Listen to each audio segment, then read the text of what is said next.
क्षेत्र में सिस्टम्स के बारे में सुबह बात कर रहे थे। कल शाम को भी इस पे डिस्कशन हुआ था 8 बजे के सेशन में, और आज भी होगा।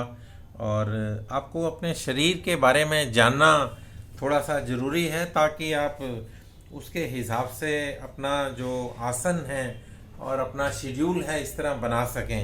तो हमने उसको याद करने के लिए एक छोटा सा फार्मूला बनाया है, क्योंकि इसके ऊपर जब एग्ज़ाम देते थे तो याद रखना बड़ा वो चैलेंज हो जाता था। इसके अलावा और बड़ी सारी चीज़ें याद रखनी पड़ती थी, तो हम उसका पहला लेटर जो है वो लेकर एक वर्ड बना लेते थे। उस वर्ड के ऊपर हम फिर अपना सारे सिस्टम्स को याद करते थे। तो ड्रमर्स, CLN एक वर्ड बनाया, ड्रम, ड्रम से ड्रमर, ड्रमर से ड्रमर्स, और फिर उसमें CLN ऐड कर दिया। तो इस तरह 10 सिस्टम हो गए, ये 10 वर्ड्स हो गए। तो पहला वर्ड जो है D, इससे D डाइजेस्टिव सिस्टम। अभी ये इस तरह याद हो गया है कि मेरे को बगैर देखे हुए भी ये याद रह जाते हैं। R से जो है हमारा रेस्पिरेटरी, सांस से कनेक्टेड जो सिस्टम है, respiratory system. Then DRU, U से urinary system. Then DRUM, M से मस्कुलर सिस्टम। और फिर E से जो है आपका endocrine system. E drummer, R से दूसरा R जो आया, पहला R था रेस्पिरेटरी सिस्टम, दूसरा R रिप्रोडक्टिव सिस्टम। और ड्रमर्स S जो है स्केलेटन सिस्टम, और स्केलेटन के बाद जो है ड्रमर्स। CLN 3 लेटर्स और हैं, तो C for circulatory system, and L for the lymphatic system, and then lastly the N is the neuro system. इसके अलावा कुछ और भी सिस्टम्स होते हैं, जैसे लिम्बिक सिस्टम है, तो ये आपकी इमोशंस से कनेक्टेड है। तो वो बहुत ज़्यादा हमें जानने की ज़रूरत नहीं है, लेकिन जो फिज़िकल लेवल पे जो जिनसे हमारा रोज़ करीब करीब वास्ता पड़ता है, तो जैसे रेस्पिरेटरी सिस्टम है आपका, प्राणायाम से जब प्राणायाम करते हैं तो रेस्पिरेटरी सिस्टम आपका यूज़ होता है। जब खाना खाते हैं तो आपका डाइजेस्टिव सिस्टम यूज़ होता है। जब आपके शरीर में बहुत ज़्यादा टॉक्सिन्स इकट्ठे हो जाते हैं और उनको शरीर से बाहर फेंकना होता है, to throw away those toxins, तो वो लिम्फेटिक सिस्टम उस टाइम काम कर रहा होता है।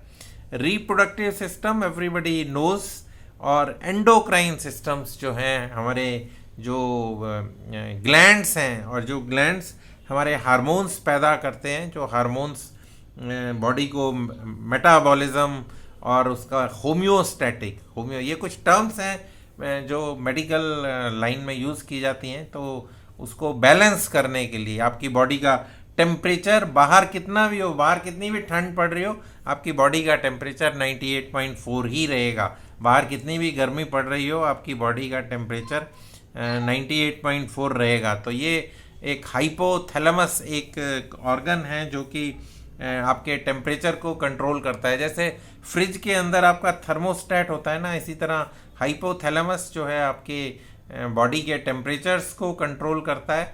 और इसके अलावा जो आपका आर्टरीज और वेन्स हैं जिसके अंदर आपके ब्लड सर्कुलेट करता है, तो हार्ट का उसमें रोल है, हार्ट के साथ मसल्स का रोल है। मसल्स जो हैं आपके मस्कुलर वॉलेंट्री मसल्स और इनवॉलेंट्री मसल्स, और तो कार्डियक मसल्स जो है स्पेशल टाइप के मसल्स होते हैं। तो कार्डियक मसल्स, ये सिस्टम जो है आपका सर्कुलेटरी, जहाँ पे ब्लड सर्कुलेशन, जिस कोने में जिस हिस्से पर ब्लड आपका नहीं पहुँचता, वही हिस्सा जो है आपको तंग करना शुरू कर देता है, वहीं रोग पैदा हो जाते हैं। तो हमें सर्कुलेटरी सिस्टम, सारे सिस्टम्स को वैसे तो ध्यान में रख के अपने आप को फिट रखना चाहिए।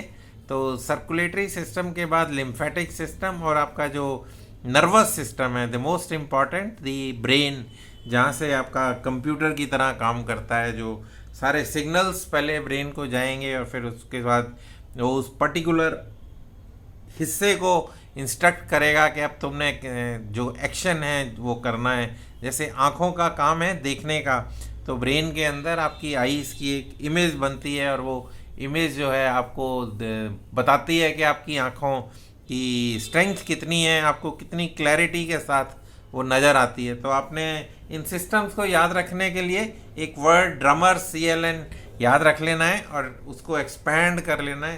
तो DRUMERSCLN, ये 10 अगर आप लेटर्स याद रख पाएंगे तो आप 10 वर्ड्स को 10 सिस्टम्स को बॉडी के जो हैं उनको याद रख पाएंगे। इसी तरह हमने कुछ और वर्ड्स बना के रखे हुए हैं, जैसे साधक तत्व और बाधक तत्व थे। इस तरह पूजा करने के 12 विधियां हैं, उनके बना रखे हैं। इस तरह और भी जैसे जैसे अब रात का सेशन आप अटेंड करेंगे तो आपको ये सारी चीज़ें सिखाई बताई जाएंगी, और आप इसके अगर नोट्स, जैसा कि राजेश जी ने बोला कि बना के रखेंगे, तो आपको आसानी रहेगी। अदरवाइज़ हमारे पास ना एक बुक है जो कि आयुष मिनिस्ट्री की तरफ से हमने परचेज़ की थी, जो उसी से एग्ज़ाम पास किया था इसका, आयुष मिनिस्ट्री से योगा टीचर का। तो उसमें टीचर, एग्ज़ामिनर और डिमॉन्स्ट्रेटर 3 किस्म के वो एग्ज़ाम कंडक्ट करते थे। डिमॉन्स्ट्रेटर में तो जो योगा को कोई भी आसन को डिमॉन्स्ट्रेट करके स्टेज के ऊपर दिखाते हैं।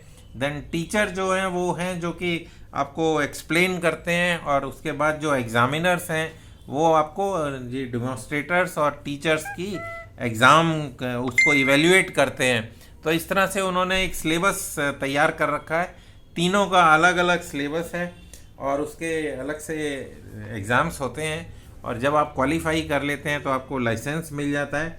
फिर वो आप प्रैक्टिस जब करते हैं तो उसके बाद उसको 2-3 साल के बाद उसको रिव्यू करते हैं कि आपने कुछ किया भी है कि खाली पढ़ के छोड़ दिया। तो वो जब आप रिवाइज करते हैं, उसको इवेल्युएट करते हैं, तो आपको वो सर्टिफिकेट को रिन्यू कर देते हैं उसके बाद। तो आज के लिए इतना ही था। आप सिस्टम्स को याद रखें। जैसे जैसे क्लास रात को आगे बढ़ेगी, मैं कोशिश करूँगा कि आपको वो सारे कोड्स दे दूँ जिससे कि आप सारे जो सिलेबस है पूरा याद रख पाएँ टिप्स के ऊपर।